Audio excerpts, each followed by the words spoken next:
Hello बच्चों, और question is here which one of the following statement is correct. हमें बताना है कौन सा स्टेटमेंट करेक्ट है। तो एक एक करके हम बात करते हैं। Enzyme accelerate reactions by stabilizing transition state. Yes, बिल्कुल। ये जो हमारे पास में ट्रांजिशन स्टेट होती है, जहां पर हमारा क्या होता है, एंजाइम सबस्ट्रेट कॉम्प्लेक्स क्या हो रहा है, ब्रेक हो रहा है।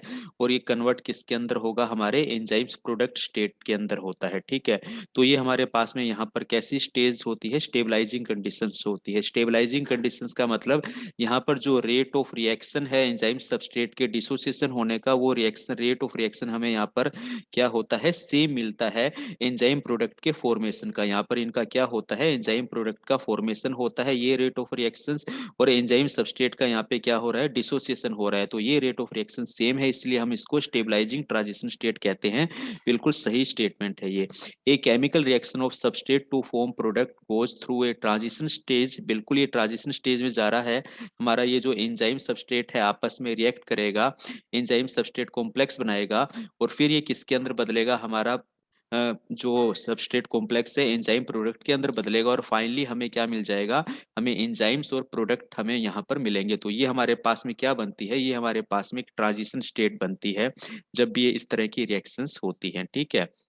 With a higher energy than the substrate और ए प्रोडक्ट। इस ट्रांजिशन स्टेट के अंदर क्या होता है, हायर एनर्जी। तो पहली बात तो ट्रांजिशन स्टेट बनती है, इसके अंदर हमारे पास में हायर फ्री एनर्जी मिलती है।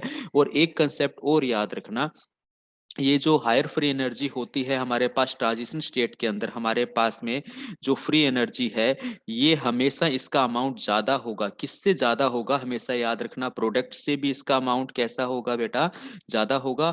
और सबस्ट्रेट से भी ज्यादा होगा। अच्छा, एक कंसेप्ट यहाँ फ्री एनर्जी का आया है तो एक बात और देखना, अगर आपसे पूछे सबस्ट्रेट की फ्री एनर्जी ज्यादा होती है या प्रोडक्ट की फ्री एनर्जी ज्यादा होती है, in case of the free energy मैं यहाँ पर बात कर रहा हूँ, तो आपको हमेशा बताना है सबस्ट्रेट की फ्री एनर्जी ज्यादा होती है। तो ये स्टेटमेंट भी सही है हमारा।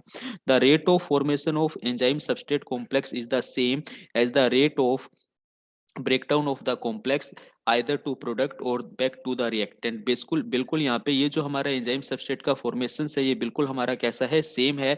जैसे जैसे हमारा क्या होता जा रहा है, ब्रेकडाउन होता जा रहा है कॉम्प्लेक्स फॉर्मेशंस का। फॉर एग्जांपल हम यहाँ पे एंजाइम्स और सबस्ट्रेट की बात कर रहे हैं। ठीक है। अब ये हमारा जो rate of formation enzyme product का भी कह सकते हैं सेम होता है, जैसे ही हम ईएस के या एंजाइम सबस्ट्रेट कॉम्प्लेक्स के ब्रेकडाउन की बात करें। तो ये स्टेटमेंट भी हमारा बिल्कुल सही जाता है, सभी स्टेटमेंट यहाँ पे सही जाते हैं। ऑप्शन डी हमारा यहाँ पर क्या है, बिल्कुल करेक्ट आंसर है। Thank you.